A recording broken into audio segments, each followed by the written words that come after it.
Carta 2. Esta carta, mais do que lida, deve ser ponderada. Eu sou o Cristo. Enquanto atuo desde as mais altas esferas da consciência criativa divina, minha influência envolve o seu mundo. Usando uma metáfora, estou tão distante em consciência do seu mundo quanto o Sol está da Terra.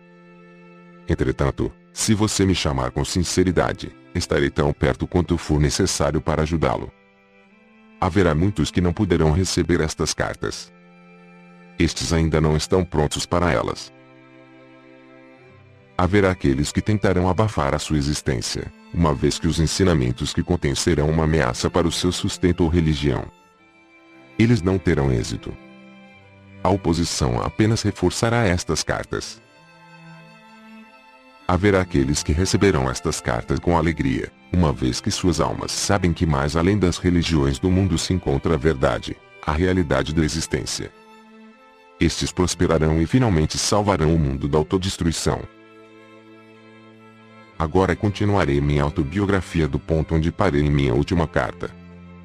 Meu propósito, ao dar a você alguns detalhes biográficos de minha entrada na vida pública como mestre e curador, é evidenciar as atitudes e comportamentos da minha juventude, assim como as circunstâncias em que alcancei o meu próprio estado de humanidade espiritualizada. É importante que você possa visualizar como era a Palestina na época em que estive na Terra e perceber claramente os conflitos internos que meus ensinamentos despertaram nas pessoas doutrinadas na crença judaica e nos ritos tradicionais.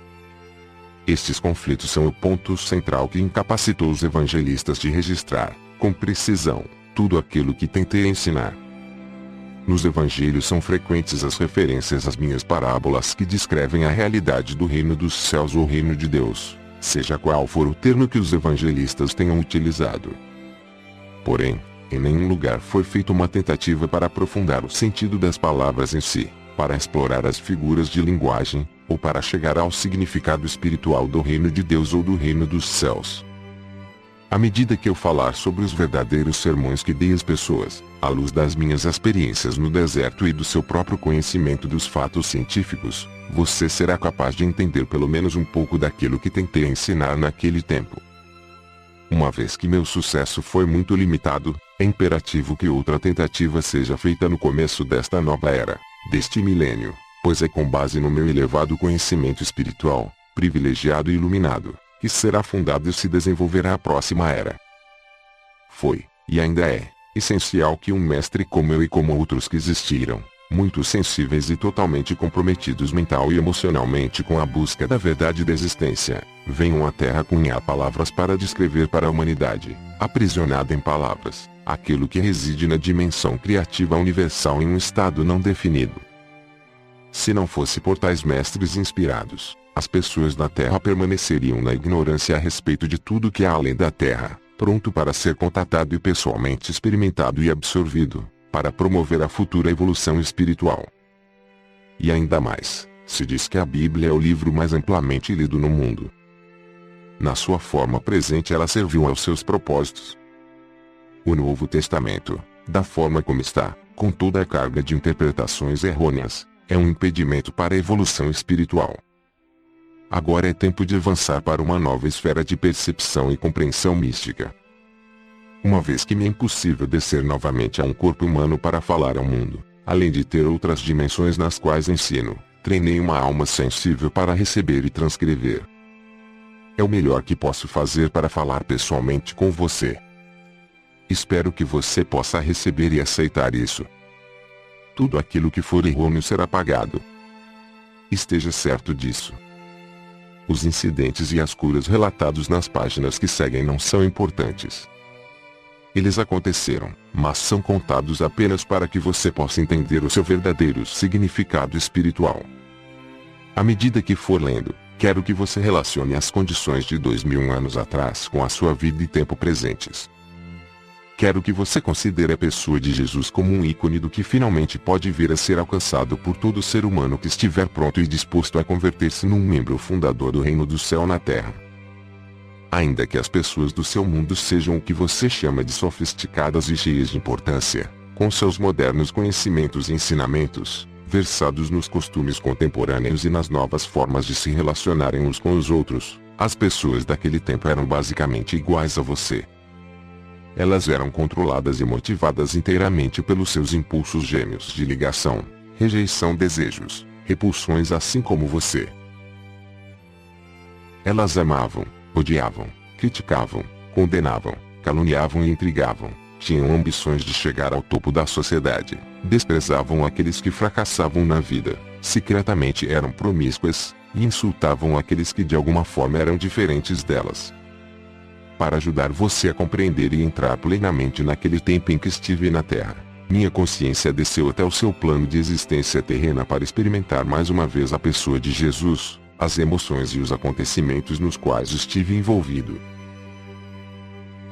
Quando saí do deserto e pus o pé na estrada em direção à minha aldeia de Nazaré, ainda estava exultante, exuberadamente feliz com o conhecimento tão gloriosamente revelado a mim no deserto. Fixei completamente meus pensamentos em tudo que havia aprendido e, se meus pensamentos se perdiam nas minhas antigas formas negativas de pensar, rapidamente me voltava para o Pai para receber inspiração e determinação para superá-los. Desta forma, eu voltava constantemente à luz da consciência e do entendimento. Algumas pessoas me olhavam com desconfiança, vendo minha alegria e também minha aparência suja e descuidada. Será que eu estava bêbado? Perguntavam-se. Outros me olhavam com aversão. Ao invés de reagir com raiva, como fazia no passado, eu lembrava que havia sido abençoado com visões e conhecimento que eles não podiam nem imaginar. Abençoei-os. Rezei para que sua visão interior se abrisse de maneira semelhante e continuei em paz o caminho até minha casa. Entretanto, alguns aldeões olharam com compaixão para meu lamentável aspecto e correram para suas casas para buscar-me pão e mesmo vinho, para ajudar-me a continuar o caminho. Havia sempre alguém que me oferecia abrigo para a noite. O Pai Vida de fato supriu todas as minhas necessidades e me deu toda a proteção necessária. Durante todo esse tempo, eu não disse nenhuma palavra a respeito das minhas semanas no deserto. Sentia que ainda não era o momento. Por fim cheguei à minha aldeia, Nazaré, e o povo caçoou abertamente de mim, apontando meu aspecto imundo e minha roupa rasgada. Vagabundo, preguiçoso, sujo foram algumas das palavras mais amáveis que me lançaram. Cheguei à porta de minha mãe com um sentimento de pavor, pois eu sabia que ela ficaria mais chocada do que seus vizinhos ao me ver diante dela, magro, mostrando os ossos sob a pele, os olhos fundos, as bochechas vazias, a face queimada, os lábios rachados do sol, a barba longa e embaraçada. E a roupa? Ficaria furiosa ao ver minha roupa, sua cor original totalmente irreconhecível pelo pó do deserto e o tecido desfeito e rasgado. Subi os degraus e preparei-me para aguentar a fúria de minha mãe. Quando chamei, minha irmã veio à porta. Olhou-me boquiaberta, assustada e com os olhos arregalados e bateu-me a porta na cara. Ouvi-a correr para os fundos da casa, gritando: "Mãe, venha depressa, há um homem velho e sujo na porta." Escutei minha mãe resmungando irritada para si mesma, enquanto corria para a porta. Abriu-a de repente e ficou paralisada pelo choque. Eu sorri por um momento. Ela olhou-me de cima a baixo cada vez mais horrorizada ao dar-se conta de que este homem de terrível aspecto era de fato seu filho rebelde, Jesus. Estendi minha mão para ela, dizendo: "Sei que causo pena a você, mas pode ajudar-me." Imediatamente sua expressão mudou e, levando-me para dentro, trancou a porta. "Depressa", disse para minha irmã assustada. "Deixa de escândalo e põe água para ferver. Seu irmão está morto de fome. Não importa em que confusão se meteu, ele é da família. Temos que cuidar dele." Suavemente me ajudou a tirar a roupa, inclinou-me sobre um grande recipiente de água e esfregou-me até ficar limpo. Lavou-me, cortou o meu cabelo e barba e cuidadosamente cobriu as feridas do meu corpo e lábios com uma pomada cicatrizante. Nenhum de nós quebrou o silêncio. Saboreei o amor que ela me demonstrou e tentei demonstrar minha gratidão com uma atitude mais doce e sensível. Depois de vestir-me uma túnica limpa, ela serviu-me uma refeição frugal de pão, leite e mel. Relutante, deu-me vinho para recuperar as forças, embora estivesse claro que ela pensava que era o vinho a grande causa de minha terrível situação. Então conduziu-me até a cama e cobriu-me. Dormi por várias horas e acordei revigorado pela luminosa manhã de sol que se via pela janela. Eu agora estava ansioso para falar com minha mãe e dizer-lhe que eu era de fato um Messias, mas não daquele tipo que imaginava o povo judeu. Eu podia salvar as pessoas das más consequências de seus pecados. Podia ajudá-las a encontrar saúde, abundância, a satisfação de suas necessidades, porque agora podia ensiná-las exatamente como havia sido criado o mundo.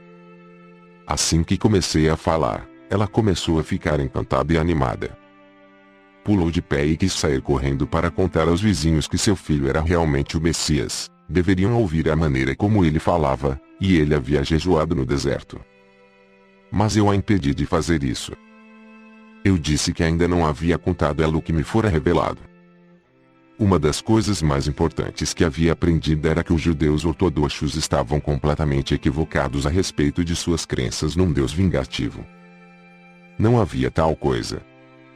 Isto a deixou contrariada e desconcertada, então exclamou, como, então, Jeová vai governar o mundo e nos tornar bons e nos fazer escutar seus profetas, se não nos castigar.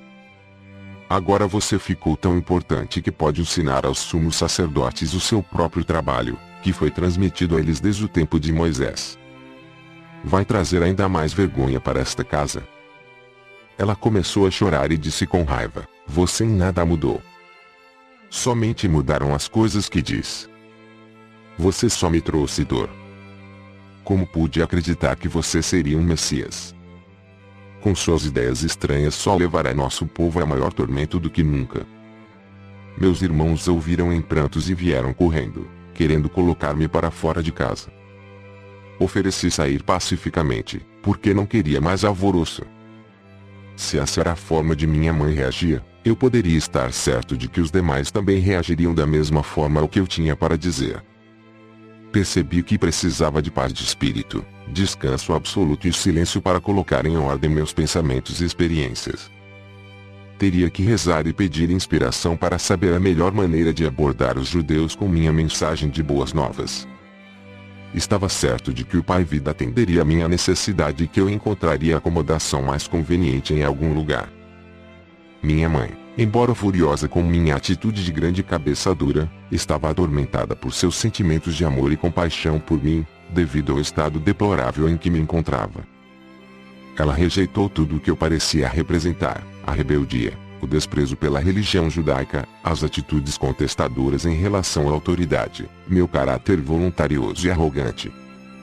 Mas ela ainda me amava e estava profundamente preocupada por me ver envolvido em problemas tão grandes quanto jamais havia pensado ser possível.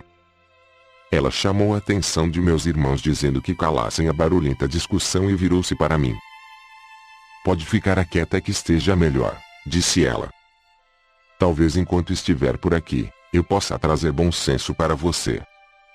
Posso dizer que se sair às ruas falando da forma como fez comigo, terminará em uma situação ainda pior do que agora. Pessoas boas vão cuspir e jogar seu lixo podre sobre você. Você é uma desgraça para esta família. Apesar de toda a sua raiva, ri e agradeci, beijando-a calorosamente. Fiquei contente, sabendo muito bem que, por trás de toda essa raiva, ela estava profundamente preocupada comigo. Alimentou-me bem e confeccionou-me boas roupas novas.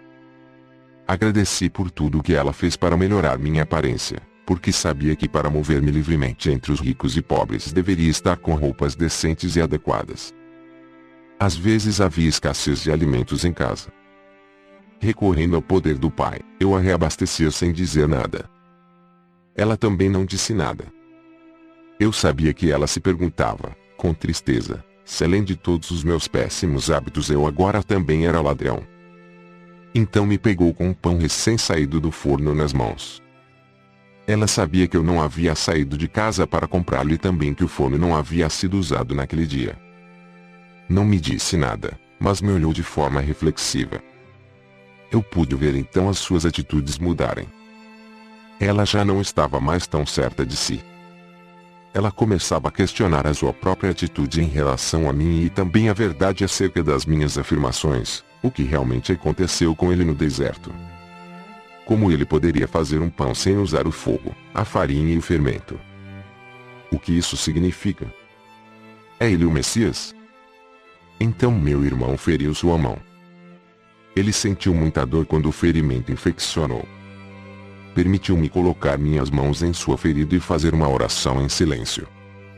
Eu podia ver que ele sentiu o fluxo do poder entrando em sua mão, porque ele me olhou de forma estranha. A dor foi embora, disse brevemente. Estava mal-humorado quando se afastou. E eu sabia que ainda que tivesse sentido alívio da dor, não havia gostado de que eu fosse capaz de ajudá-lo. Senti seu ciúme. Minha irmã havia queimado sua mão e outro irmão muitas vezes se queixava de fortes dores de cabeça. Fui capaz de curar os dois. Meus irmãos começaram a caçoar a respeito dos meus poderes mágicos. Perguntavam-se que mal eu poderia fazer a eles, se me irritassem. A tensão em casa aumentou e senti a tristeza de minha mãe, que ansiava pela paz no lar. Mas ela viu mudanças em meu comportamento e sentiu-se reconfortada. Eu estava mais tranquilo, visivelmente controlava minhas prováveis explosões, continha minha energia, refreava minha impaciência e já não discutia mais.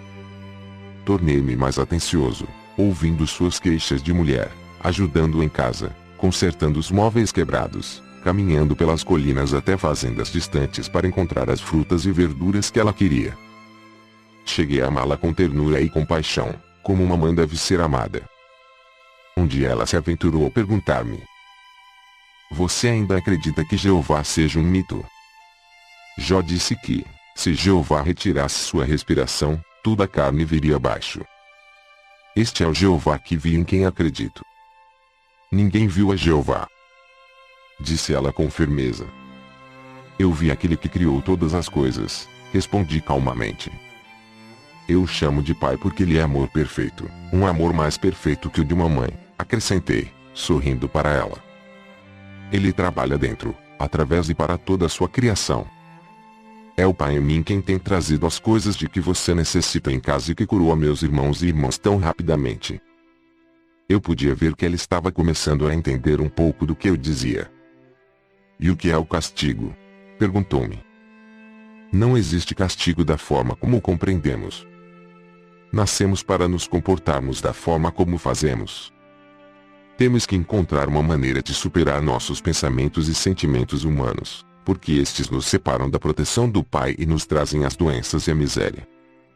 Quando tivermos aprendido a superar o eu, então entraremos no reino dos céus. Minha mãe afastou-se silenciosa, claramente ponderando sobre o que eu dissera, mas não mais com raiva. Eu sabia que ela estava meditando sobre minhas afirmações e percebi que eu estava colocando de cabeça para baixo o seu seguro e bem conhecido mundo. Ela se sentia perdida e insegura sem sua crença num Jeová ameaçador e terrivelmente vingativo, se a humanidade fosse indisciplinada. Perguntava-se no que o mundo iria se tornar se dependesse inteiramente dos homens controlarem as suas maldades e a dos outros. Mesmo os reis e governantes eram malvados em suas ações. Sem Jeová para reinar e castigar os pecadores, onde iríamos parar? Enquanto restabelecia minhas forças, estudei as Escrituras cuidadosamente, para que pudesse encontrar-me com os fariseus e escribas de forma confiante.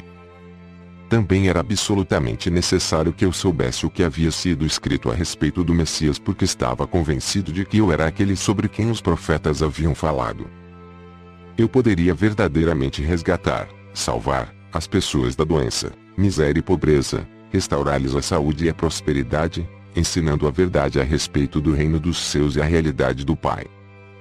Quando me senti suficientemente preparado para sair a ensinar e curar, para agradar a minha mãe, concordei em ir num sábado na sinagoga de Nazaré e falar para a congregação. Como era o costume, levantei-me e fui entregue o livro de Isaías para ler. Escolhi a passagem que profetizava a vinda do Messias que viria a libertar o povo judeu de todo tipo de escravidão. O Espírito do Senhor está sobre mim, porque o Senhor me ungiu para pregar as boas novas aos pobres. Ele me enviou para anunciar a libertação aos encarcerados e a recuperação da vista aos cegos, para libertar os oprimidos, para proclamar o ano da graça do Senhor. Então sentei-me dizendo: Hoje, Vocês veem esta profecia cumprir-se em mim. Isto produziu choque e espanto no rosto dos homens, que me olhavam atônitos, mas eu continuei falando, sabendo que o Pai me diria o que falar. As palavras vieram sem hesitação.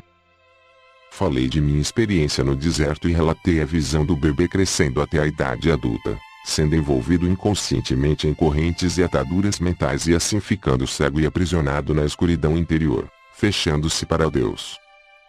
Expliquei que ao fazer isso, eles expunham-se à opressão de conquistadores, escravidão, pobreza e doenças. Porque Deus é luz, eu disse. E luz é a substância de todas as coisas visíveis. E luz é o amor que faz todas as coisas para que o homem desfrute delas. Todas as bênçãos de abundância e saúde foram livremente disponibilizadas para aquele que amar a Deus com a mente, o coração e a alma e que viver estritamente segundo as leis de Deus. Quando terminei, houve um completo silêncio na sinagoga. Senti que a congregação havia experienciado algo estranho, poderoso e que tinha sido elevado a um plano superior do pensamento. Desejei que nada interrompesse a tranquilidade transcendente daquele momento. Em seguida, começaram a sussurrar entre si. Eles se perguntavam quem eu era.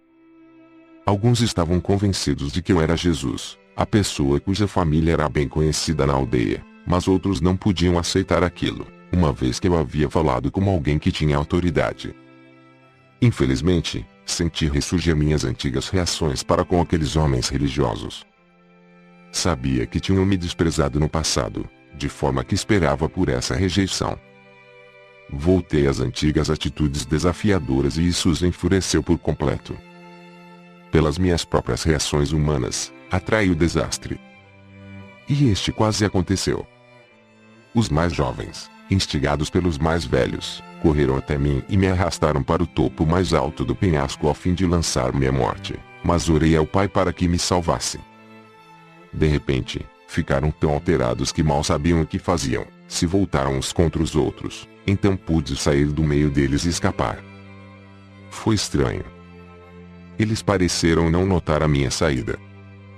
Muito abalado por essa experiência, consegui mandar uma mensagem para minha mãe, dizendo que estava deixando Nazaré imediatamente e indo para Cafarnaum, uma agradável cidade junto ao mar da Galileia.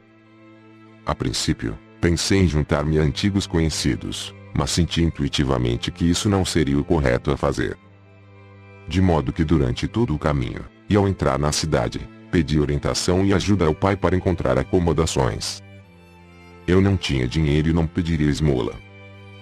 Ao caminhar pela rua, uma mulher de meia idade veio em minha direção. Ela carregava pesados cestos e seu rosto estava triste. Parecia ter chorado. No impulso abordei-a perguntando onde poderia encontrar alojamento. Ela disse brevemente que normalmente me ofereceria uma cama, mas que estava com seu filho muito doente em casa. Também disse que tinha ido comprar algumas provisões para alimentar os consoladores que haviam se reunido para chorar a morte iminente de seu filho. Meu coração se afligiu por ela, mas também se alegrou. Prontamente tinha sido dirigido para alguém que eu poderia ajudar. Expressei minha simpatia e ofereci-me para carregar suas cestas até a casa. Ela me olhou por um momento, perguntando-se quem eu poderia ser, mas aparentemente ficou satisfeita com minha aparência e conduta. No caminho, disse-lhe que talvez eu pudesse ajudar seu filho. Você é médico? Perguntou-me. Respondi que não havia recebido formação médica, mas que poderia ajudá-lo. Ao chegar em sua casa, de pedra, grande e bem construída, o que indicava boa situação social e prosperidade, levou-me até seu marido dizendo: "Este homem diz que pode ajudar nosso filho." Melancólico, o homem inclinou a cabeça e não disse nada. A mulher, que se chamava Miriam, afastou-me dizendo que ele estava aflito e muito zangado. "O rapaz é nosso único filho entre muitas filhas e ele culpa a Deus pela doença do garoto." Miriam começou a chorar. "Se ele fala assim contra Deus, que outros problemas cairão sobre nós?" Perguntou-me. "Tranquilize-se", disse-lhe. "Logo verá que seu filho ficará bem novamente." Ela olhou-me com dúvidas, mas levou-me até o quarto onde o rapaz estava. Fazia calor e o ambiente estava sufocante, cheio de gente, bem intencionado e triste, conversando. Pedi à mãe para esvaziar o quarto, mas os visitantes resistiram. Eles queriam ver o que aconteceria e somente saíram do quarto contrariados quando Miriam chamou seu marido para falar com eles. Podia escutá-los discutindo com o pai no quarto ao lado. O que este homem achava que poderia fazer, se o médico já havia declarado ser incapaz de ajudar o rapaz? O pai veio até o quarto para ver por si mesmo. Seu filho estava mortalmente pálido, com muita febre. A mãe explicou que ele não podia engolir a comida e que estava com o intestino solto. Ele havia estado assim por vários dias e tinha perdido muito peso. O médico disse que nada mais poderia ser feito. Ele provavelmente morreria. Coloquei as mãos sobre a cabeça do rapaz e rezei sabendo, e silenciosamente dando graças com todo o coração, que o Pai Vida fluiria pelas minhas mãos para dentro de seu corpo. Desta forma o trabalho de cura se realizaria. Senti um calor extremo e um formigamento em minhas mãos e o poder vertendo para seu frágil corpo. Fui inundado por uma alegre gratidão. Como era grandioso e maravilhoso o Pai Vida, quando liberado para fazer o seu trabalho natural de cura. Sua mãe e seu pai, olhando ansiosos para ver o que aconteceria a seguir, seguravam a mão um do outro e observavam com muita atenção. Quando eles viram a cor do seu filho mudar, do branco para um rubor mais sadio, exclamaram com espanto e alegria. Depois de algum tempo, o rapaz levantou seu olhar para mim, dizendo claramente: "Agradeço, estou bem melhor agora. Estou faminto e quero algo para comer." Sua mãe riu de felicidade e o abraçou apertado, mas estava um pouco apreensiva. "Não posso dar comida a você, filho meu." O médico ficaria zangado. Ela havia sido avisada para não dar comida a ele, somente água. Eu sorri e disse: "Ele está curado. Pode dar pão e vinho a ele, que não fará mal." Seu pai, Zedequias, estava maravilhado de alegria e gratidão. Depois de abraçar o seu amado filho, voltou-se para mim e apertou minhas mãos calorosamente. Ficou dando tapinhas em meus ombros enquanto balançava sua cabeça, incapaz de falar devido às lágrimas que escorriam por sua face. Quando ele finalmente se recompôs, entrou no salão e falou às pessoas que lá estavam. Meu filho, quase morto, recuperou a plenitude da vida novamente. Suas palavras foram recebidas com gritos de alegria, entusiasmo, incredulidade, questionamentos, risadas e felicitações. A mãe do rapaz ficou parada, com um sorriso estampado na face. Depois disso, não foi mais necessário buscar por acomodações. Quando Zedequias disse aos atônitos consoladores que o garoto estava curado e o próprio jovem apareceu na porta sorrindo e pedindo novamente por comida, todos os consoladores rodearam-me e convidaram-me às suas casas. No entanto, preferi ficar com o pai do garoto, que agora dizia estar cheio de perguntas a fazer-me. Ele esperava que eu pudesse respondê-las. Depois de colocar o vinho e a comida sobre a mesa, todos foram convidados a comer até saciarem-se. Zedequias sentou-se e formulou sua primeira pergunta. Ele disse: "Você fez algo que nenhum sacerdote ou médico poderia fazer. A cura vem somente de Deus. Embora seja um desconhecido, percebo que você deve vir de Deus." "Sim", respondi. E as pessoas murmuraram assombradas. Esta doença que veio ao meu filho era um castigo por algo que eu tenha feito de errado no passado. E como eu poderia cometer um pecado tão grave que Deus quereria levar meu único filho? Muitas das pessoas que escutaram estas palavras acenaram com a cabeça. Você fez a pergunta que mais quero responder, Zedequias. Deus nos dá a vida e a existência do ser.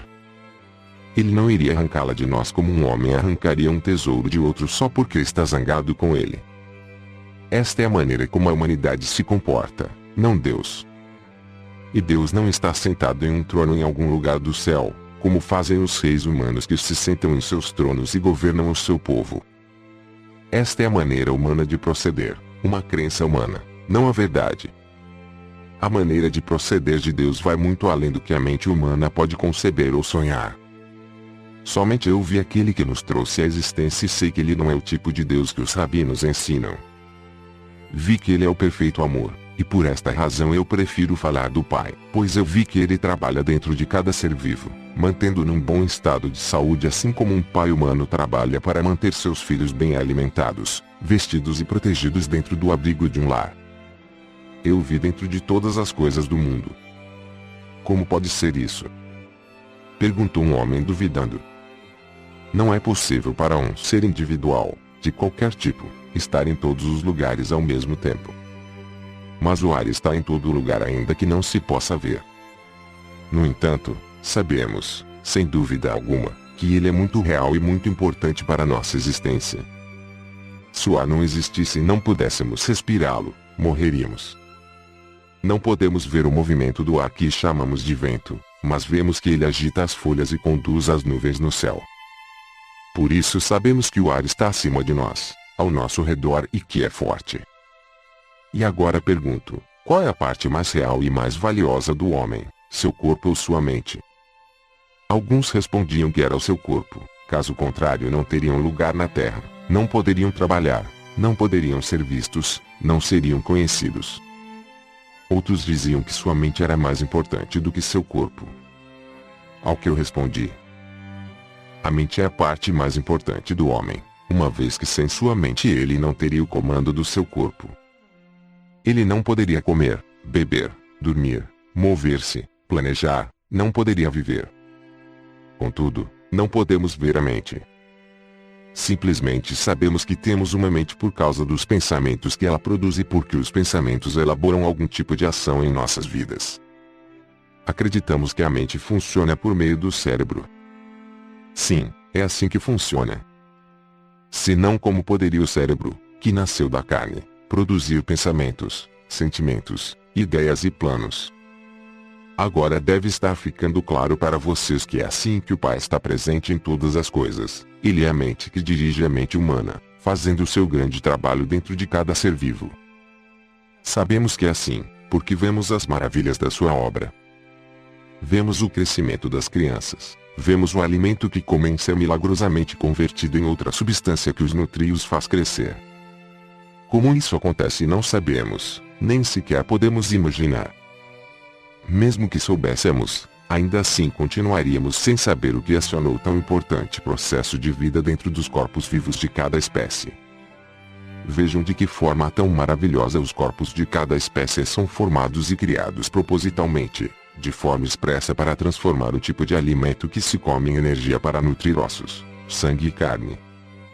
Agora que nos mostrou todas estas coisas, podemos ver que elas são realmente maravilhosas. Exclamou um jovem. Elas são. Elas são. Vemos os jovens corpos passando por suas várias etapas de desenvolvimento e vemos suas mentes acompanhando seu desenvolvimento físico até que começam a desejar encontrar um cônjuge para se tornarem pais. Logo, o grande trabalho da concepção é realizado e o crescimento da semente dentro do útero continua até que a criança chegue a seu desenvolvimento pleno. Pensem. Quem determina este constante crescimento tão ordenado dentro da mulher? De onde vêm os planos que regem o correto desenvolvimento da cabeça, do corpo e dos membros, os quais são invariáveis de uma mulher para outra e de uma espécie para outra? Quem decide o momento exato em que o nascimento terá início, o meio físico pelo qual a criança deve ser trazida à luz, a provisão do leite para a criança? Pensem. É a mãe. Não, não é a mãe. Ela é apenas a testemunha de tudo o que ocorre dentro dela desde o momento em que seu marido tem estado com ela e plantado a sua semente para se juntar a dela. Deus faz todas estas coisas de longe. Estes pensamentos chegam a cada homem e mulher para decidir quando estas coisas devem acontecer? Não, todo este trabalho é realizado pelo poder criativo da mente, a vida inteligente e amorosa dentro de todos os seres vivos. Vemos o amor dos pais por seus filhos, sejam eles pássaros, animais ou homens. De onde vem este amor? Ele provém do poder criativo da mente, o perfeito amor, do Pai que está em nós. É por causa do trabalho que o Pai faz com as plantas, árvores, pássaros, animais e com o próprio homem que hoje estamos aqui, vivos, respirando, comendo, dormindo, tendo filhos, envelhecendo e então morrendo para passar para um lugar mais feliz. Tudo isso é a obra do Pai que está ativa dentro de nós. Como podem negar a verdade de tudo o que disse a vocês nesta noite? Hoje, viram um jovem agonizante que foi trazido de volta à plenitude da vida em pouco tempo. Fui eu quem o curou? Não. Por mim mesmo não posso fazer nada. Foi a vida, que é o Pai ativo dentro de todas as coisas, que veio com toda a força para reparar um corpo doente e trazê-lo novamente de volta à plena saúde, porque acreditei que assim seria e não duvidei. Houve suspiros de satisfação na sala. Nova luz, novo interesse, inclusive podia ver-se uma nova doçura em seus rostos. Por que então o homem sofre tão dolorosamente? Perguntou Miriam. Porque quando o homem é concebido, quando a vida toma forma dentro da semente, ela se reveste da condição humana que o separa de qualquer outro indivíduo no mundo. Para fazê-lo único, uma figura isolada, não unida a nenhum outro, solitário, privado, sua própria pessoa, ele torna-se sujeito a, é controlado por dois impulsos poderosamente fortes em sua natureza terrena, o de ligar-se a todas as coisas que deseja muito e o de rejeitar e afastar tudo aquilo que não quer. Estes dois impulsos básicos do homem estão presentes em cada coisa que ele faz ao longo da vida e são inteiramente responsáveis pelos problemas que atrai para si. Embora o Pai esteja ativo no interior do homem, não há nada de humano nele. Portanto, o Pai nada retém, nada rejeita, nada condena, nem mesmo vê a transgressão. Tudo aquilo que o homem faz e que chama de pecado é apenas deste mundo e só existe punição neste mundo, porque é uma lei da existência terrena. Como você sabe, que tudo o que você semear, mais tarde colherá. Pelo fato de extrair sua vida e sua mente do Pai, o próprio homem é o criador dos seus pensamentos, palavras e ações. Seja o que for que ele pensa, diz, faz e acredita, retorna a ele da mesma forma, algum tempo depois. Não existe castigo que venha do Pai, quaisquer que sejam os males que assolarem a humanidade, estes são o completo resultado de suas próprias decisões. As pessoas murmuravam que este era um ensinamento totalmente novo e que fazia mais sentido do que tudo que havia sido ensinado a eles antes.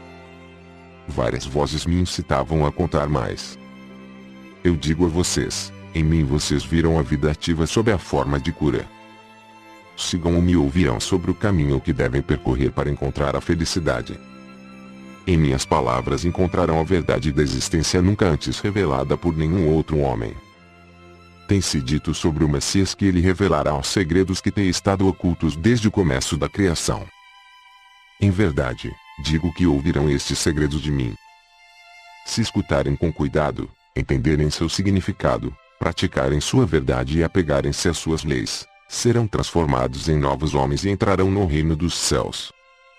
As pessoas ficaram em silêncio por um momento e então houve um clamor de conversa animada. Mas Zedequias levantou-se e disse que era hora da família descansar.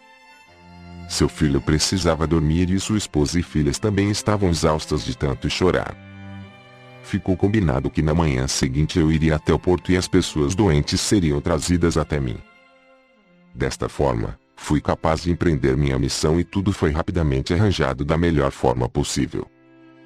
Parecia que se eu não efetuasse as curas, não haveria interesse nem aceitação de tudo o que eu havia dito. As curas demonstravam a verdade de tudo o que eu havia ensinado e meus ensinamentos explicariam as razões pelas quais eu era capaz de trazer do Pai, para eles, a cura. Quando acordei na manhã seguinte, senti a felicidade viva em mim, com a expectativa das coisas maravilhosas que estavam por vir.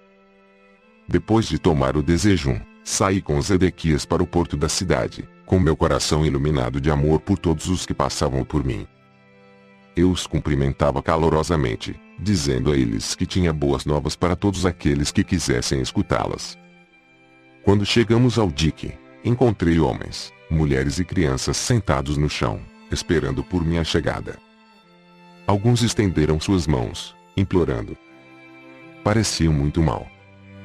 Outros haviam sido mutilados e muitos outros estavam cobertos de feridas. Meu coração ainda sofria por seu estado lastimável, mas agora também podia alegrar-me porque sabia que não era a vontade do Pai que eles estivessem assim. Muito pelo contrário. O próprio Pai era toda a cura, toda a saúde e todo o bem-estar. Eu tinha provado isso na noite anterior e na minha casa.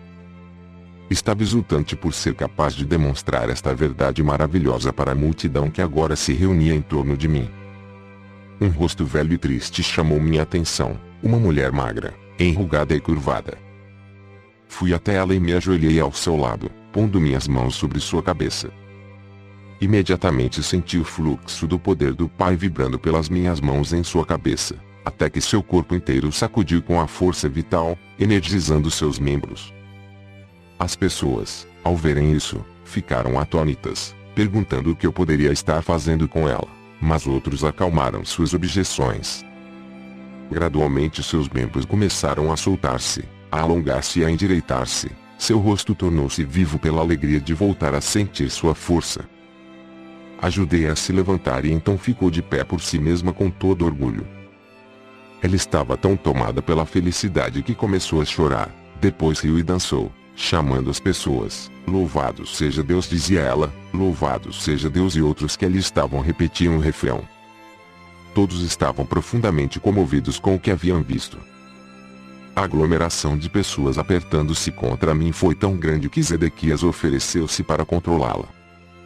De forma organizada e ajudado por outros dos espectadores ansiosos, dirigiu ordenadamente os doentes para mim, para que eu pudesse atendê-los, segundo suas necessidades mais profundas. No final, sentindo-me cansado, meu anfitrião convidou-me a voltar para casa em jantar. Despediu aqueles a quem eu não tinha sido capaz de curar por falta de tempo. Assegurou a eles que eu retornaria no dia seguinte. Foi uma noite festiva, tanta coisa para falar, tanto para celebrar, tanto para ensinar, tanto para aprender. Todos certamente reconheciam naquilo a boa nova. Eu sabia que havia sido aceito por muitos por dizer a verdade do que havia visto no deserto.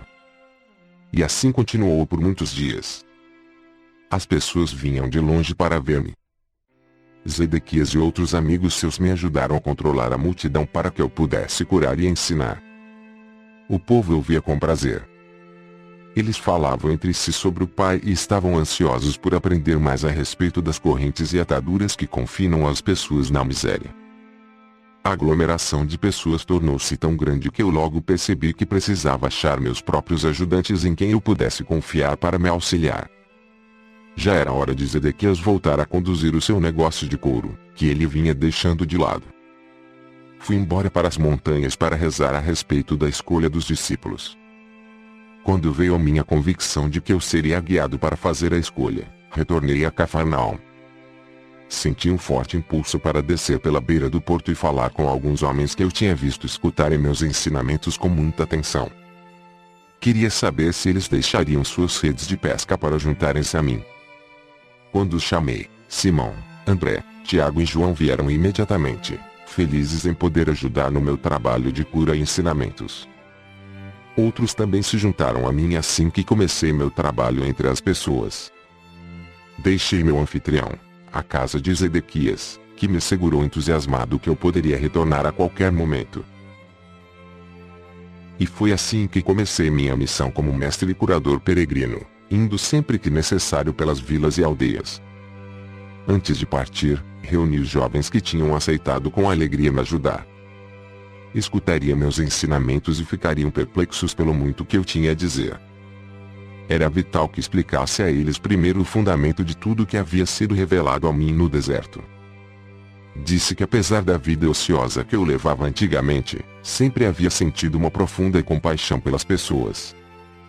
E foi minha compaixão que me afastou desse Deus ensinado pelos rabinos. Quando falei da minha total rejeição de um Jeová punitivo, pude ver a dúvida e o choque em seus rostos. Por um tempo considerável, expliquei que eu questionava como era possível falar de um Deus bom, quando crianças inocentes suportavam tanto sofrimento. Enquanto falava, via como seus rostos iam relaxando aos poucos. Continuei dando voz às minhas dúvidas e raivas de antigamente, até que vi suas expressões mudarem para a aceitação e em seguida para a concordância completa. Descobri que havia expressado suas próprias dúvidas e perguntas, as quais nunca antes tinham tido coragem de admitir. Enquanto falávamos, pude sentir seu alívio de que já não estavam mais sós em suas resistências secretas com relação aos ensinamentos dos rabinos. Disse que chegou um momento em que comecei a perceber mais claramente que estava desperdiçando a minha vida. Queria mudar e senti fortemente que deveria ir até João Batista como ponto de partida, para começar uma nova forma de vida.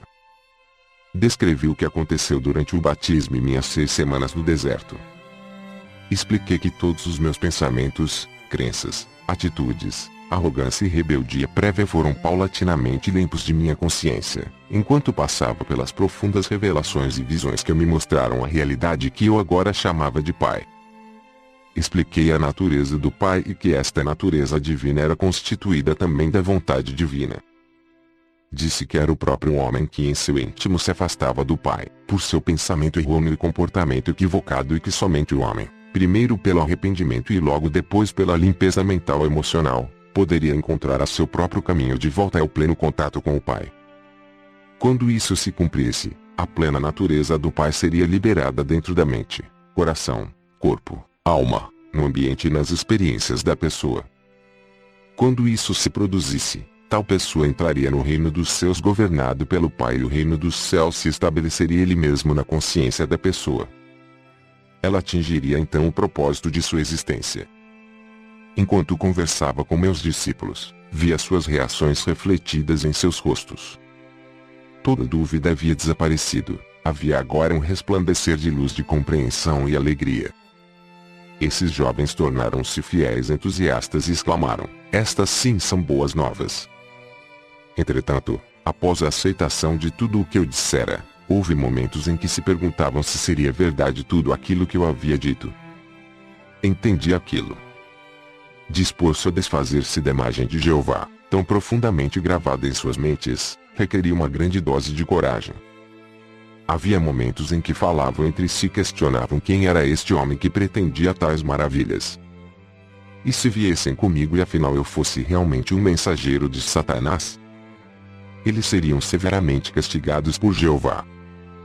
Eles tinham muito a perder: sua posição na sociedade como jovens, homens sóbrios e trabalhadores, sua reputação como comerciantes e artesãos, a perda de suas rendas e o maior obstáculo de todos, a provável ira e rejeição de suas famílias. O que eles receberiam em troca? Disse então que eu não podia fazer nenhuma promessa terrena por sua ajuda na propagação do Evangelho da Boa Nova. Eu não tinha dúvida alguma de que, onde quer que fôssemos, receberíamos alimento e refúgio e que seríamos muito bem acolhidos pelas pessoas. Somente poderia prometer a verdade de que o Pai conhecia as suas necessidades e que elas seriam satisfeitas e que os manteria com saúde. Poderia também prometer que, se eles se voltassem para o Pai, e confiassem no Pai a cada passo do caminho, seriam tão felizes como nunca haviam sido antes. Experimentariam o reino dos céus por eles mesmos, na medida em que deixassem de lado as exigências do eu e se pusessem a serviço dos outros. Seriam testemunhas de curas e estas aumentaria a sua fé e daria a eles coragem para suportar quaisquer incômodos da jornada. E assim começamos nossa missão para espalhar a boa nova do Evangelho do Reino. Enviei à minha frente estes jovens para as cidades que iríamos visitar. Ao chegarem, diziam às pessoas da cidade que se juntassem para escutar a boa nova do Reino dos Céus. As pessoas ficavam surpresas e queriam saber mais, mas os discípulos pediam que fossem buscar seus amigos e vizinhos. Todos ficariam sabendo do que se tratava, quando Jesus chegasse, e também haveria curas de seus doentes. Excitados, muitos corriam para ajudar a difundir a boa nova e logo estavam reunidos formando uma grande multidão. Eu, que havia me rebelado apaixonadamente contra as pregações religiosas que ameaçavam os pecadores com violência, castigos e condenações, agora caminhava com alegria para ir ao encontro destas multidões. Eu tinha a minha boa nova para compartilhar com eles e iluminar o seu dia, além de curar suas doenças e aflições, para encher de alegria suas vidas. Antes eu circulava entre as pessoas egoisticamente com as mãos vazias, aceitando a sua boa vontade, e às vezes generosidade, com pouca gratidão. Agora eu vinha com uma abundância de possibilidades vivificantes para todos aqueles que estavam dispostos a ouvir minhas palavras e tomar medidas para melhorar a sua qualidade de vida. Quero que você, que está lendo estas páginas, compreenda plenamente minha posição naquele tempo, meu estado de consciência depois de minha iluminação no deserto e a pessoa que eu apresentava aos meus conterrâneos como Jesus. Foram feitas tantas conjecturas a meu respeito que devo contar a verdade a vocês. Nasci para ter um bom físico quando amadurecesse, fortes traços aquilinos, uma inteligência notável e uma facilidade para a mímica e o riso. Mas como muitos de vocês hoje, não cuidei dos meus talentos terrenos. Na hora de ir para o deserto, meu rosto e minhas maneiras eram o que se poderia descrever como abaixo do que deveriam ser. Embora eu tivesse começado a examinar-me e a rebelar-me contra o que havia me tornado, meu intelecto tinha sofrido pelo mau uso que eu fizera dele, constantemente me envolvendo em discussões e discordâncias sobre religião e cedendo a discursos irreverentes. Eu fazia as pessoas rir. Eu era amado pelos homens e mulheres com quem me misturava, mas eles certamente não me respeitavam. Por isso o espanto daqueles que me conheciam quando falei na sinagoga em Nazaré. Enquanto minha mãe cuidou de minha saúde, eu fiz poderoso uso do conhecimento e da iluminação que me foram dados no deserto. Isso me fez voltar a ser o homem que estava destinado a ser. Quando comecei minha missão, estava inteiramente consciente de que eu era o único com o supremo conhecimento dos segredos da criação e da existência em si. Portanto, podia dizer com perfeita confiança: ninguém além de mim viu o Pai. Eu sabia que tudo em que os homens sinceramente acreditavam era falso, irreal. Sabia que eu havia sido especialmente moldado e projetado pelo Pai para essa missão.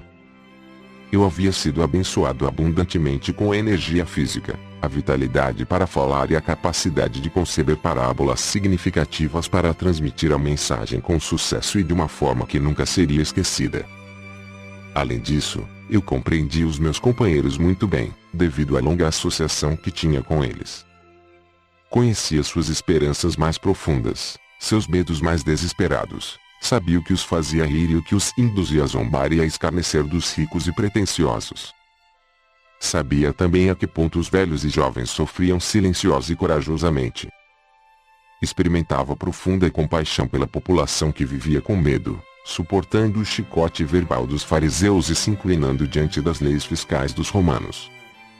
Sabia como seu orgulhoso espírito judeu havia sido ferido pelos gentios conquistadores, a quem foram obrigados a honrar com cumprimentos verbais, de mão e de joelho, mas a quem desprezavam por trás das portas fechadas. Conhecia e compreendia completamente a vida e o pensamento do povo. Eu já havia pensado seus pensamentos, sentido seus ressentimentos, sofrido suas ansiedades em tempos de privações e me sentido impotente nas garras do governo romano. E agora sabia que nada desse sofrimento era realmente necessário. Conhecendo, como eu conhecia, a realidade da existência, a realidade do Deus universal, eu podia claramente perceber a insensatez das autoridades judias, que impunham sobre a população uma penosa forma de vida que era completamente errônea e em total contradição com a verdade do ser. Esta situação me causava profunda irritação. Em consequência, sabia que havia sido perfeitamente moldado e afinado para tornar-me instrumento purificado da ação divina na Palestina, dirigido por minha paixão pela verdade e compaixão pelo próximo. Por isso eu me chamei Filho do Homem, porque sabia exatamente o que a humanidade enfrentava em sua vida cotidiana. Além disso, eu tinha plena confiança de que poderia alcançar meu objetivo de levar a verdade às pessoas e assim ser instrumento de mudança na qualidade de suas vidas. Por este motivo, ainda que eu soubesse desde o início de minha missão que haveria um preço a pagar por tudo o que me propus a fazer, virar de ponta cabeça pelo avesso o mundo conhecido dos judeus, estava preparado para enfrentar e passar por isso. Não poderia escapar, porque amava as pessoas com o amor do Pai que fluía do meu coração e ser. Pois o Pai amor é a essência do dar, dando-se Ele mesmo no ser e a existência visíveis, no crescimento, proteção, nutrição, cura e satisfação de todas as necessidades da criação tornada visível. Eu sabia que era o presente de salvação do Pai para as pessoas, para o mundo, e, não, como eles supuseram e ensinaram durante séculos, a salvação do castigo imposto aos pecadores por um Deus irado, mas para salvar as pessoas da repetição diária dos mesmos enganos do pensamento errôneo, pensamento esse que lhe criou seus infortúnios, pobreza, doença e miséria. Porque amava tão profundamente a raça humana, eu estava preparado para ensinar e curar, desafiando os sacerdotes judeus. Estava disposto a morrer na cruz pelo que verdadeiramente tinha visto no deserto. Conhecia com todo o meu coração e queria compartilhar até a última gota de minha capacidade para fazê-lo. Esta é a verdade sobre a minha crucificação. E todo o resto que você ouviu são suposições humanas decorrentes da prática judaica de oferecer sacrifícios no templo. Eu era um presente do Pai para a humanidade, para ajudá-la a superar sua ignorância das leis da existência e a encontrar o verdadeiro caminho da vida, que conduz à alegria, à abundância e à perfeita plenitude do reino dos céus. Estas eram as percepções, os desejos, as intenções, os objetivos e os pensamentos que levava em minha mente e coração. Esta era a roupagem mental e emocional terrena que cobria a minha consciência espiritual oculta na cabeça e figura de Jesus. Esta era a minha consciência espiritual, canalizada nos pensamentos e sentimentos que me impulsionaram a empreender uma jornada de 3 anos, para levar as pessoas àquilo que eu acreditava plenamente ser o resgate final de sua própria forma cega de pensar e sentir, a qual criava suas próprias vidas turbulentas. Eu verdadeiramente acreditava que, se pudesse demonstrar às pessoas tudo aquilo que me havia sido dado a compreender, perceberiam sua loucura anterior e se esforçariam por mudar sua forma de pensar e colocar o pé na direção do caminho da vida que conduz ao reino dos céus. Para este fim, eu estava disposto a dar minha vida. Por causa da interpretação errônea atribuída à minha missão pelos mestres judeus, minha verdadeira mensagem foi distorcida até não ser mais reconhecida. O propósito destas cartas é o de trazer às pessoas desta nova era a verdade sobre o que eu realmente falei para as multidões na Palestina. Portanto, voltando ao relato daquela época, deixe-me retroceder um dia especial que deu frutos entre meus ouvintes e que produziu uma impressão duradoura nas mentes de meus discípulos. Assim, para mim também esse foi um dia especialmente significativo. Eu me distanciei por um tempo da pressão das pessoas, indo às colinas rezar e meditar, buscando recarregar minhas baterias espirituais, fazendo uma profunda, forte e mais poderosa conexão com o Pai dentro de mim. Esta conexão era tão rapidamente obscurecida no interior de minha consciência, quando estava ocupado entre as multidões, que eu estava exausto.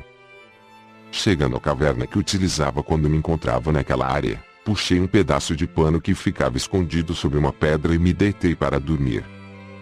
Ao invés de dormir, no entanto, senti imediatamente o fluxo da vida divina, o Pai, e o cansaço foi dissolvido enquanto meu corpo era carregado com o poder que é a fonte criativa de todo o ser.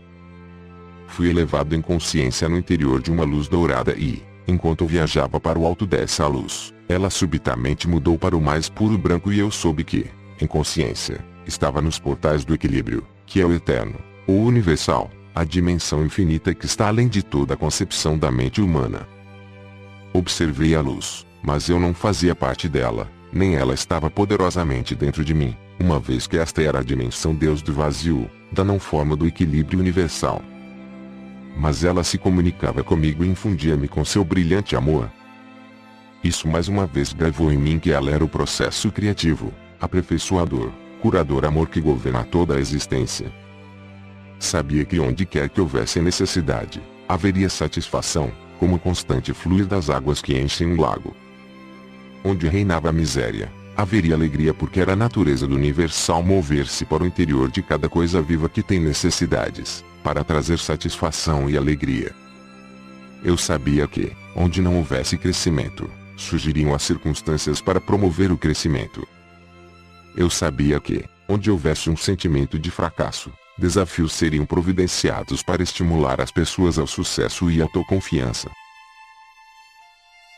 Eu vi que este trabalho amoroso constantemente iniciado pelo Pai na vida das pessoas sobrecarregadas pode não ser reconhecido como um presente de amor pelas pessoas que o recebem.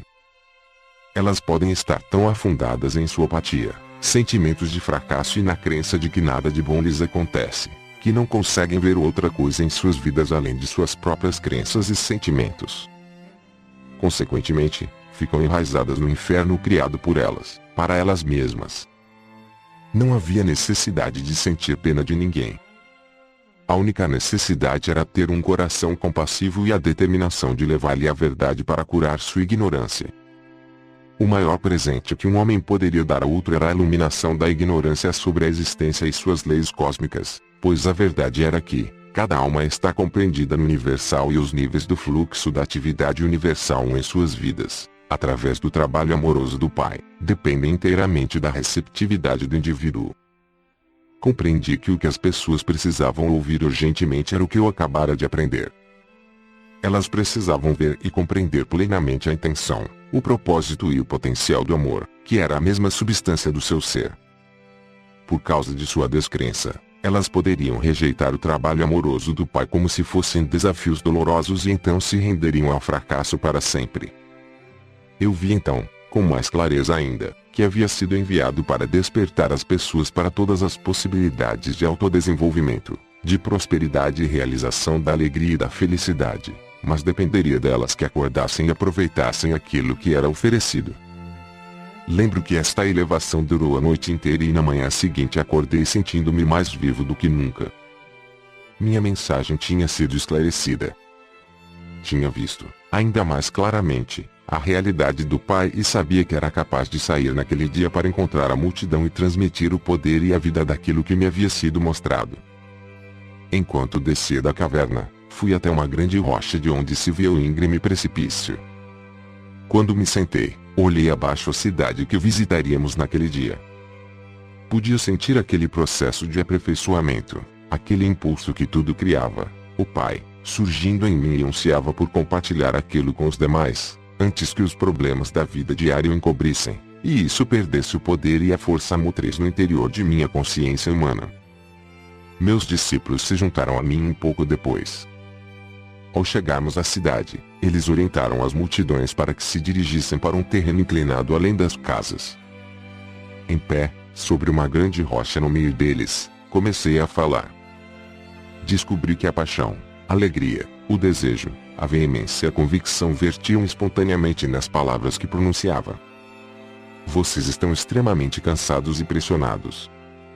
Suas tarefas se tornam mais pesadas à medida que envelhecem. O estômago fica vazio com frequência, suas roupas estão puídas, as pessoas irritam vocês e sentem que não há fim para os problemas e aflição de espírito. Mas esta não é a verdade referente às suas existências. Suas vidas foram destinadas a ser muito diferentes. Se pudessem ver além dos seus sentimentos, se pudessem elevar suas mentes para fazer contato com o Pai dentro de vocês, poderiam ver e saber qual deveria ser o estado de suas existências. Perceberiam que foram criados para desfrutar da abundância, da proteção, da boa saúde e da felicidade. Mas como vocês vivem cotidianamente suas vidas com medo do bem e do mal, acreditam e esperam estas coisas mais do que acreditam que o Pai é vida e amor abundante em vocês, que provê todas as coisas necessárias para a saúde e o bem-estar, são justamente as experiências que mais temem aquilo que atraem para suas vidas e seus corpos. São as suas crenças a respeito do bem e do mal que obscurecem, turvam, tudo que o Pai tem reservado para vocês, se acreditarem no Pai Amor. Vocês julgam o seu hoje e esperam do seu amanhã o mesmo que experimentaram no passado. Em consequência, seus males de ontem são continuamente repetidos no futuro. Vocês estão escravizados por suas memórias e crenças inabaláveis de que o que aconteceu no passado deve voltar a acontecer para oprimi-los e feri-los. Não precisam curar seus corpos ou tentar melhorar suas vidas, precisam curar suas crenças. Já disse a vocês que não existe nada sólido sob o sol. Se pudessem curar suas crenças e alinhá-las com a verdadeira intenção do Pai para com vocês, as crenças errôneas que governam seus corpos e vidas se dissolveriam como névoa ao sol. Cada circunstância de suas vidas se voltaria imediatamente para a intenção divina que está por trás de toda a criação. Vocês comprovariam que para cada dificuldade, para qualquer necessidade de qualquer tipo, há sempre um meio para pôr fim às dificuldades, há sempre alguma coisa na cesta para atender às suas necessidades. O que acreditam que acontece quando os doentes vêm a mim e ponho minhas mãos sobre eles? Estou pensando em doença. Estou querendo saber se a pessoa será curada. Tenho medo de que o Pai esteja dormindo ou tão distante que não possa ouvir-me. Não. Se meus pensamentos fossem incrédulos como estes, não haveria cura. Quando a pessoa se aproxima de mim pedindo que a cure, Imediatamente me alegro porque sei que o poder que é o Pai está em mim, preparado e aguardando para curar no momento que eu assim pedir. Eu agradeço porque sei que a vontade do Pai é a saúde e não a doença. Portanto, rezo para que a vontade do Pai seja feita no doente. No momento em que removo a crença da doença do corpo do doente, sei que a vontade do Pai de saúde está fluindo para o seu sistema. O mesmo se dá com a aparência. A aparência de doença se transforma em realidade do Pai saúde e o corpo recupera sua saúde novamente. A doença nada mais é do que uma baixa na vitalidade, uma redução da vida, na parte afetada. Restaure o Pai vida na verdadeira intenção e no plano do seu sistema. O sistema inteiro funcionará como deveria. Foi dito que Deus manda enfermidades, pragas, penúrias e destruição às nações, quando não obedecem às suas leis. Foi dito que vocês mesmos são castigados por um Deus irado por causa dos pecados que cometeram. O que é o castigo senão a maldade sob disfarce de bondade? Eu digo a vocês que o mal não vem de Deus. Como pode Deus estar nas duas partes, no bem e no mal? É apenas em suas mentes que vocês concebem o bem e o mal. É apenas em seus corações que pensam e sentem desta forma. Estes pensamentos e sentimentos não têm nada a ver com o verdadeiro Deus que é o Pai dentro de vocês, que traz todo o bem se assim acreditarem. É a crença no bem e no mal que há em seus corações, que traz para vocês a doença. Na realidade vocês vivem no reino dos céus que está em vocês e são governados pelo Pai. Porém, porque acreditam nos castigos de Deus, porque acreditam que somente os sacrifícios no templo os salvarão, porque acreditam que são herdeiros da doença, da pobreza e da miséria, vocês criam com suas mentes as mesmas coisas que não desejam. Não se sintam abatidos, alegrem-se e sejam felizes e saibam que aqueles que passam necessidades, longe de ser castigados e abandonados por Deus, ainda que tenham pecado, são verdadeiramente abençoados. O homem que não tem nada é rico no poder do Pai se escutá-lo, confiar nele e viver nele. Quando seus estômagos estão satisfeitos, quando seus corpos conhecem o bem-estar e suas mentes e corações estão confortáveis, vocês não têm necessidades urgentes de que o Pai torne-se ativo em vocês para satisfazer suas necessidades. Vocês acreditam que seus próprios pensamentos e mãos satisfazem facilmente suas necessidades, de forma que quando falam de Deus podem apenas falar sobre o que ouvem por outros. Vocês mesmos não têm nenhuma experiência direta de Deus. Considerem os ricos. Estão mergulhados, confinados, atolados em suas próprias riquezas. Eles levantam de manhã e se ocupam de seus assuntos diários, sem nada saber a respeito do poder do Pai que está neles. Ocupam-se com os pensamentos que aumentarão suas riquezas e reforçarão seu eu. Eles dão ordens que sobrecarregam aqueles que os servem e vivem suas vidas de acordo com as suas próprias escolhas. Por isso, eles desenham sua vida limitada a partir de seu limitado pensamento humano, que surge de suas mentes e corações corporais, adoecem e experimentam tanta miséria como o homem que nada possui. Não percebem que estão apenas meio vivos, porque não estão em contato com a fonte da vida, o Pai dentro deles. Tampouco eles veem que muitas das coisas boas que surgem em suas vidas não são de sua própria invenção, mas sim do trabalho amoroso do Pai escondido neles. Os líderes religiosos estão à vontade em suas próprias e confortáveis posições de autoridade. Eles não têm necessidade de nada além de suas próprias satisfações físicas. Porque não têm nenhum conhecimento pessoal de Deus, eles precisam ler em seus livros sagrados as palavras que os homens santos disseram há milhares de anos e contar às pessoas o que eles pensam que estas palavras significam. Mas tudo o que dizem é tirado de suas próprias mentes pequenas que estão aprisionadas no conforto de suas vidas, afundadas na expectativa do que irão comer e beber e qual vestimenta irão usar para impressionar as pessoas. Nada sabem sobre a inspiração que deu origem às palavras pronunciadas pelos profetas há tantos séculos. Nem mesmo sabem se estas são as palavras que realmente vocês precisam ouvir neste momento, já que os tempos são outros. Acreditem em mim, os homens ricos e os líderes religiosos são fortes nas coisas da terra e não querem desfazer tudo o que eles consideram seguro e eterno em suas tradições e práticas. Qualquer desvio estremeceria as estruturas de suas crenças e, portanto, de suas vidas. Então eles constroem defesas mentais contra o fluxo do poder do Pai. Eles também adoecem e, à sua própria maneira, conhecem a miséria como aqueles que não têm nenhum conforto terreno. Não existe diferença entre aqueles que pouco têm e aqueles que tudo têm na vida. Tanto os ricos quanto os pobres adoecem da mesma forma, fazem inimigos e se encontram sozinhos. Mas há enorme potencial para que vocês ganhem mais do que os ricos e religiosos podem esperar ganhar em saúde, felicidade, companheirismo e realização no modo de vida que escolherem. E quando tudo estiver cumprido, vocês saberão que as oportunidades, a habilidade e a inspiração, tudo procede do Pai que está dentro de vocês. Saberão que nunca poderiam ter feito tais coisas se não tivessem pedido ao Pai que está em vocês para ajudá-los a utilizar todos os seus talentos, para colocar comida em abundância em suas despensas e roupas nos seus corpos de felicidade e uma boa vida para seus filhos. Todas estas coisas o Pai fará por vocês, se assim o pedirem, se acreditarem, se souberem, e lembrarem sempre, que é a natureza do Pai criar e então prover abundantemente para toda a sua criação. Assim como vocês não iriam deliberadamente privar seus filhos das coisas que eles precisam, assim o Pai nunca os privará propositadamente de tudo aquilo que necessitam para uma vida feliz. Se vocês são pobres é porque ainda não compreenderam a natureza do Pai, nem tampouco entenderam que devem trabalhar com o Pai para cobrir suas próprias necessidades. Devem aproveitar imediatamente as oportunidades divinas que lhes são apresentadas para ajudá-los a avançar. Se eu pudesse mostrar e fazê-los ver e acreditar que, quando se lamentam, sua tristeza é conhecida do Pai.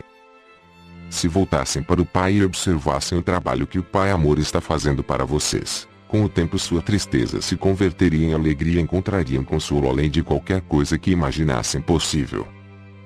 Vocês são abençoados se estão famintos e com sede, porque o Pai conhece suas necessidades. Em breve estas necessidades seriam saciadas se parassem de se lamuriar e começassem a rezar para o Pai pedindo, acreditando que iriam receber. Como podem acreditar que para comer e estar bem vestido é preciso primeiro ir ao templo e oferecer um sacrifício queimando as próprias criaturas vivas do Pai, para que elas paguem por seus pecados? Não conseguem ver que os seres vivos que vocês queimam foram criados para desfrutar da vida, tanto quanto vocês? Eles foram criados para ser uma bênção e ser abençoados na terra, assim como vocês, pois esta é a natureza do Pai Amor que se revela em sua criação. Se lembrarem que aquilo em que realmente se acredita é aquilo que se recebe, não percebem que esta crença judaica de sacrifício de seres vivos no templo vai trazer apenas miséria? Acreditem em castigo e castigo é o que receberão. Acreditem na morte e destruição como sendo o caminho certo para chegar a Deus e isso é o que experimentarão, matança e destruição. Se estão com fome e com sede, é porque estão se afastando do Pai que habita em vocês. Ao se entregarem aos temíveis pensamentos, anseios e sentimentos de desesperança, vocês estão criando as mesmas condições que desejam corrigir. Estão fazendo todas estas coisas ruins contra si mesmos. Por conseguinte, vocês são ainda mais bem-aventurados, quando estão com fome e sede de bondade do contato com o Pai que habita em vocês, porque então certamente serão saciados uma centena de vezes. Bem-aventurados são quando os atacam e roubam, porque quando permanecerem em perfeita confiança haverão Deus em ação e a libertação acontecendo. Bem-aventurados são quando estão envolvidos em conflito e ainda assim podem ser compassivos com o próximo e ser os pacificadores. Levam no coração o amor que vem do Pai e realmente são filhos do Pai. Bem-aventurados são quando, mesmo sendo profundamente injustiçados, ainda assim podem perdoar e demonstrar misericórdia, abstendo-se de buscar justiça ou perseguir a quem os tem insultado. Coloquem-se diretamente em sintonia com o amor que é Deus ativo em vocês e da mesma forma serão poupados nos momentos de dificuldade. Os mais abençoados de todos são os puros de coração, porque estes se livraram de toda raiva, ódio, vingança, maldade, inveja e dureza de coração, e estão diante do mundo como amor feito visível. Eles vão conhecer a realidade chamada Deus e saberão que a realidade é um Pai dentro deles. Como posso ajudá-los a ver esta grande verdade? Como posso ajudá-los a ver a realidade do reino dos céus, o reino de Deus? Vocês não têm que ficar olhando para o céu, porque não é lá onde verão a atividade do Pai de forma tão clara que, sem dúvida alguma, reforçará a sua fé. É aqui, onde através dos séculos as pessoas têm cometido o grande erro de olhar para os seus sonhos e imaginação, criando por si mesmos um Jeová que não existe. Não encontrarão o Pai acima de vocês, em algum lugar do céu.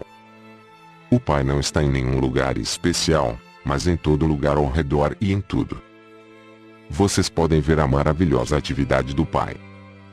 Olhem em volta para as coisas que crescem, o trigo, a grama, as flores, as árvores e os pássaros. Em cada coisa viva, verão o misterioso e maravilhoso trabalho do Pai em incessante atividade. É aqui que o Pai está no perfeito controle.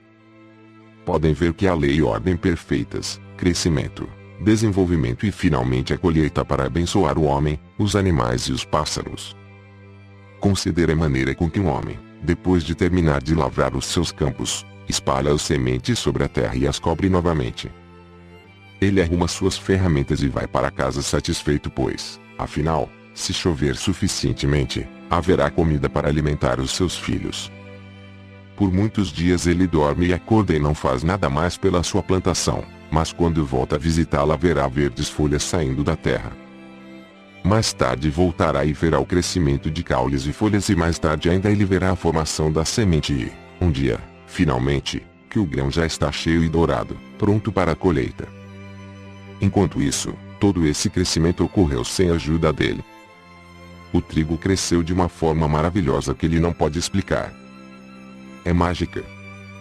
Não, é o trabalho do Pai, o poder, a inteligência amorosa por todo o universo, que inspira o trabalho e respira por meio dele.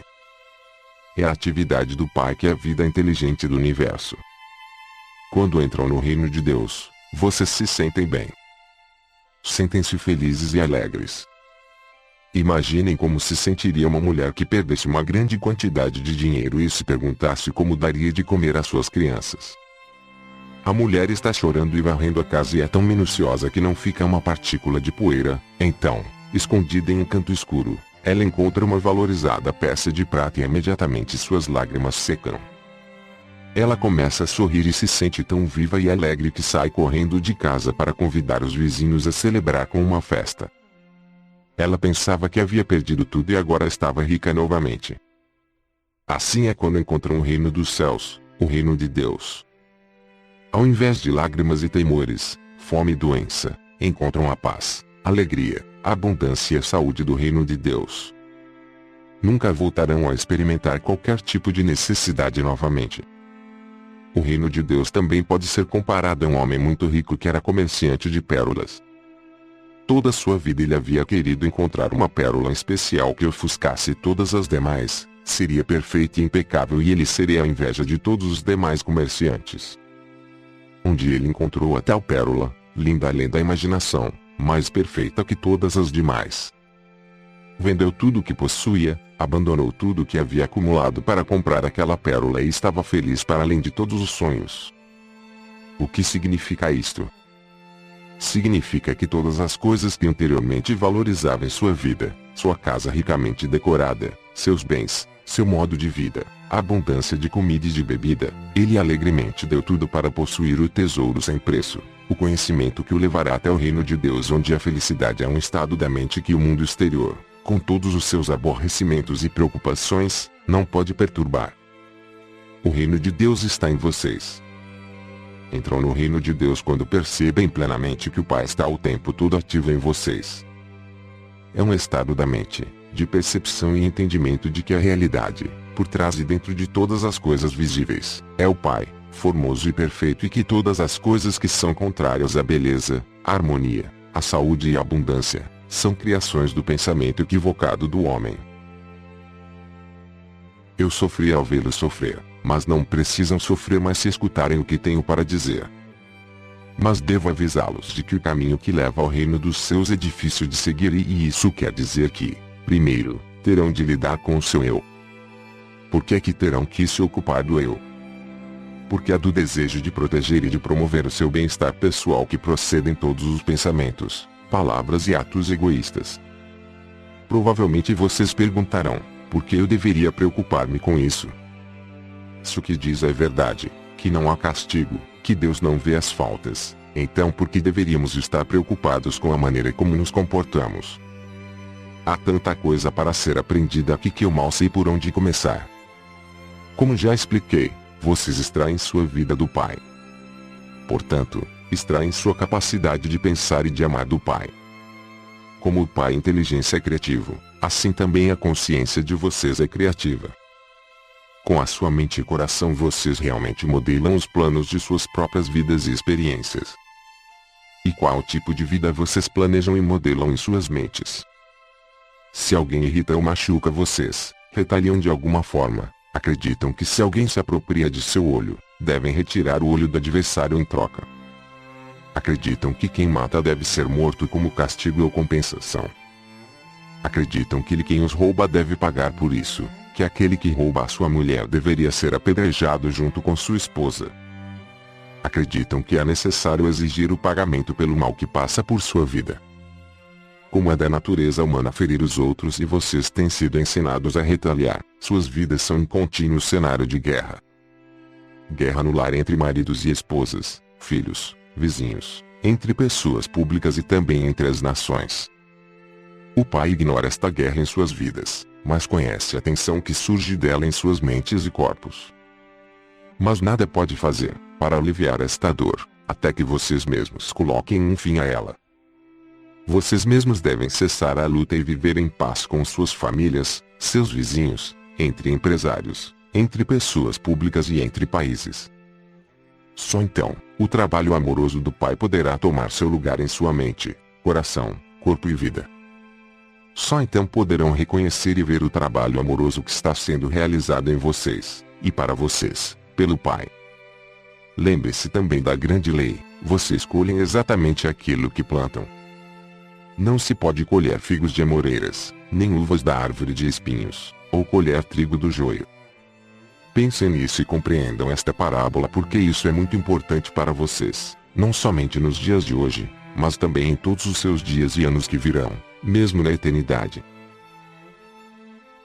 Assim, se querem mudar suas vidas, mudem seus pensamentos, mudem suas palavras decorrentes desses pensamentos, mudem suas ações decorrentes desses pensamentos. Aquilo que está em suas mentes criará todas as suas experiências, suas doenças, pobreza, infelicidade e desespero. Um homem gritou para mim: diga-nos, mestre, como podemos permanecer em paz com nossos vizinhos quando eles mesmos não vivem em paz conosco? Sorri para ele e disse: quando seu vizinho chega até você e diz que ele tem que viajar a alguma distância e não quer ir sozinho e pede para você ir com ele, o que você faz? O homem riu. Se meu vizinho quisesse me levar para longe do que eu estivesse fazendo, eu não ficaria satisfeito. Eu diria a ele para encontrar outra pessoa para ir com ele porque eu estava ocupado. E como se sentiria o seu vizinho? Perguntei. O homem encolheu os ombros. Eu não sei. E na próxima vez que precisasse dele para fazer um favor a você, como ele responderia ao seu pedido? O homem já não ria mais. Ele não respondeu. Outro homem disse: ele irá xingar e dirá para você ir a outro lugar pedir ajuda. Eu disse às pessoas. Ele respondeu acertadamente. E como ele se sentirá? E apontei para o homem que primeiro havia falado, sorrindo para ele. Uma mulher gritou acima dos risos. Ele dirá, a todos aqueles que encontrar, como é miserável e egoísta o vizinho que ele tem. Talvez ele vá querer machucá-lo de alguma forma. Houve gritos de concordância e eu assenti. Sim, ele vai ter esquecido que uma vez foi pedir ao seu vizinho para caminhar com ele por 2 milhas e este se recusou. Não verá a lei da semeadura e da colheita trabalhar em sua vida. Ele a pôs em movimento quando se recusou a acompanhar seu vizinho e agora ele está colhendo o resultado de suas atitudes e ações. De que adianta ficar com raiva quando foi ele mesmo quem criou esta situação? As pessoas riam e assentiam com a cabeça e falavam uns com os outros. Nunca antes eles haviam escutado tal conhecimento do comportamento humano. Havia aqui um ensinamento completamente novo. Disse a eles: aconselho que quando seu vizinho vier pedir a vocês para caminhar um pedaço de caminho com ele ou qualquer outra coisa que o deixe mais à vontade e feliz, que primeiro pensem sobre o que gostariam que ele fizesse por vocês se também tivessem uma necessidade. Como gostariam que ele respondesse ao seu pedido? Um murmúrio varreu a multidão e pude ver que eles entenderam o que eu estava dizendo. De fato, se seu vizinho pedir para que o acompanhe por 1 milha, façam isto com agrado e estejam dispostos a caminhar por 2 milhas, se necessário. Quando recusam algo às pessoas, não percebem, mas enrijecem sua mente e corpo, para se protegerem da obrigação de fazerem qualquer coisa que não querem fazer. Colocam em tensão sua mente e corpo e o Pai também é tensionado e não pode fazer seu trabalho amoroso dentro de vocês e é deste enrijecimento que surge a doença. Pode ser que encontrem alguém em extrema necessidade, que tenha frio ou esteja infeliz e que peça a vocês o manto. Não passem por ele olhando de longe. Algumas pessoas riram. Sabiam que era isso que fariam. Não. Entreguem a ele o seu manto e se ele realmente estiver com frio, também a sua túnica. E sigam o seu caminho e se alegrem. Alegrarmos? Perguntou uma voz descrente. Eu ri e disse. Sim, meu amigo, alegre-se. Primeiramente porque possui uma túnica e um manto para dar e, logo, alegre-se por perceber que agora tem falta de uma túnica e manto, e o Pai dentro de vocês fará retornar em breve suas roupas de alguma forma surpreendente. No entanto, se entregar a túnica e o manto e continuar a caminhar, resmungando para si mesmo, e agora, por que fiz isso? Fui um tolo. Agora, sentirei frio no lugar dele e as pessoas rirão de mim porque dei a ele minha túnica e manto e fiquei eu mesmo sem nada, e o que dirá a minha mulher quando eu chegar em casa? As pessoas concordavam e riam, apreciando a imagem do homem que dá sua túnica e manto e em seguida lembra que coisa insensata fez a si próprio. Eu sabia que, muitas vezes, se privavam para ajudar os outros, e lamentavam sua generosidade logo depois. Esperei por um momento e então falei em voz alta para conseguir plena atenção de todos. Mas eu não disse que colhem o que plantam. Não disse claramente que seus pensamentos, palavras e ações criam sua vida futura. Então o que querem semear para colher depois de terem dado a túnica e o manto ao estranho? Querem que seus presentes voltem novamente para vocês, ou querem ficar sem a túnica e o manto durante muito, muito tempo? Porque é isso que acontecerá se continuarem seus caminhos irritados e chateados porque doaram suas roupas. Suas palavras e ações selarão, endurecerão como uma rocha, a pobreza que trouxeram para vocês por terem doado a túnica e o manto. As pessoas já não riam nem sorriam mais, estavam muito caladas e escutando atentamente. Lembre-se, primeiro façam aos outros o que gostariam que fizessem para vocês e então haverá paz e contentamento em sua mente e coração e o Pai poderá fazer o seu amoroso trabalho em seu corpo, mente e coração. Doem e doem abundantemente e alegrem-se porque vocês têm presentes para doar aos necessitados e porque, enquanto estão doando, seus dons vão sendo restaurados da forma que mais necessitam. Doem com o coração contente, doem com confiança e com o conhecimento de que onde houver carência em suas vidas, assim fará o Pai o seu trabalho amoroso com abundância em vocês, e para vocês. Nada façam com o coração pesado, porque um coração pesado é o que continuarão tendo. Doem tudo com o espírito alegre, a fim de que tudo em suas vidas traga para vocês somente alegria e iluminação espiritual. Um homem comentou: isso vai contra a natureza do homem. É natural preocupar-se com o futuro. A roupa é cara, a comida é difícil de encontrar. A vida é uma luta constante. Respondi em voz alta porque ele estava apenas dizendo o que eu sabia que a maioria dos meus ouvintes estava pensando.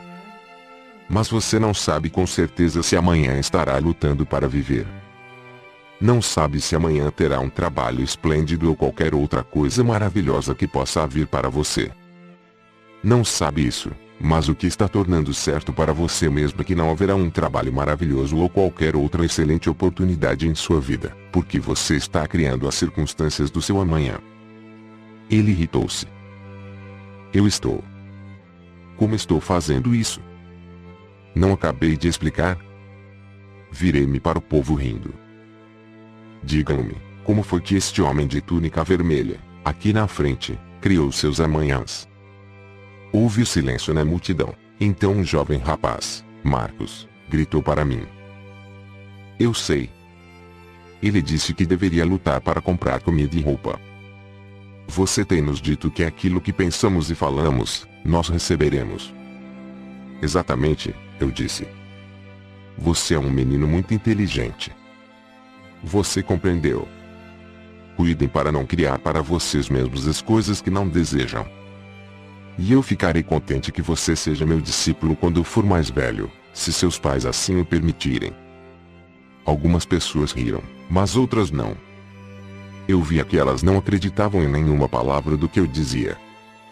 Nunca entrarão no reino dos céus estando angustiados. Se hoje o seu dia foi difícil, por que se lamentar por isso? Vocês se sentirão melhor se reclamarem a respeito. Suas lágrimas farão o seu dia mais feliz. E se vocês se angustiam pelo seu amanhã, estão carregando-o de penúrias e fadigas antes mesmo que ele chegue. Por que fazê-lo então? Que bem isto fará para você? Quando é que a ansiedade realizou alguma coisa para você? Como se você pudesse se tornar um homem mais alto ficando angustiado por ser muito baixo. Não se fixem naquilo que não possuem. Permaneçam nas coisas que podem ser suas se voltarem para o Pai que está em vocês, se pedirem com perfeita fé, acreditando o que receberão, e eu digo sem medo de contradição, que receberão. Mas devem pedir adequadamente, acreditando. Nada receberão se ao pedir questionarem se o pedido teria sido ouvido ou se o Pai estaria com vontade de dar aquilo que desejam. Esta é a forma humana de dar, mas não é a forma do Pai que dá abundantemente e responde às suas necessidades. O Pai sempre derrama suas bênçãos sobre vocês, a dádiva do alimento abundante, do vestuário, da habitação, dos amigos, sempre que estejam com a mente e o coração limpos e contanto que confiem continuamente no Pai como seu apoio de todos os momentos. Se rezam e não recebem, não pensem, nem por um instante sequer, que não existe Pai, ou que o Pai não os escuta. Ao invés disso devem perguntar-se o que existe em vocês que está impedindo que a obra amorosa do Pai seja feita em vocês e para vocês. Se vão ao altar para rezar ou fazer uma oferta e no caminho se lembram de ter brigado com alguém, retornem e vão até esta pessoa e façam as pazes com ela. Então, quando abordarem o Pai em oração, estarão com a mente pura e limpa e serão ouvidos pelo Pai e o Pai poderá responder dando aquilo que precisam, na paz e quietude do seu ser. Se ainda não acreditam que o Pai cuida de sua criação, olhem ao seu redor para as radiantes flores nos campos. Como são lindas! Considerem o pensamento brilhante de quem desenhou sua forma, sua beleza. Onde vocês encontrariam as cores que veem em suas pétalas? Com toda a sua sabedoria, o próprio Salomão não foi capaz de ter roupas tão bonitas feitas para ele. Vejam o modo como as flores atraem as abelhas e as abelhas ajudam a carregar as sementes da próxima estação, para tornar o seu mundo maravilhoso e produzir alimento. Porque não podem acreditar e confiar no Pai quando o mundo ao seu redor foi planejado, desenhado e cuidado de uma forma tão maravilhosa. Mas lembre-se, estas plantas e árvores, ao contrário da humanidade, não podem queixar-se de sua sorte, nem se sentirem famintas ou despidas e assim não anulam o trabalho que o Pai realiza nelas. São vocês, com suas contínuas queixas e palavras a respeito do que falta a vocês, sua agressão contra os demais, a sua insistência em querer retaliar, suas críticas e calúnias, que produzem em consequência a sua carência, em suas enfermidades, de forma consistente, dia após dia.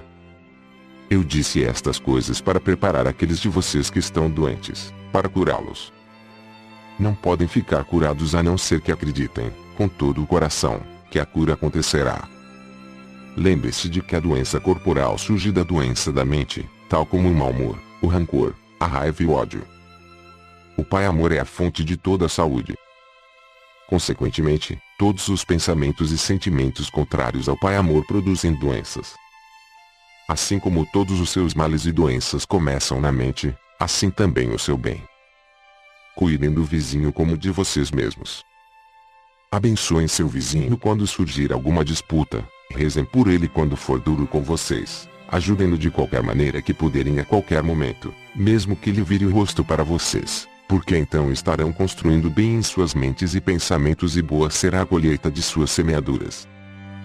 E, ainda mais, vocês estarão harmonizando suas mentes e colocando-as em sintonia com o Pai que está em vocês, que é o amor perfeito.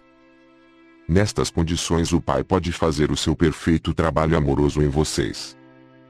Quando terminei de falar, as pessoas traziam os seus enfermos para mim e de acordo com a sua fé eles foram curados. Fim da carta 2. Se gostou do conteúdo dessa carta, convidamos você a ouvir a carta 3.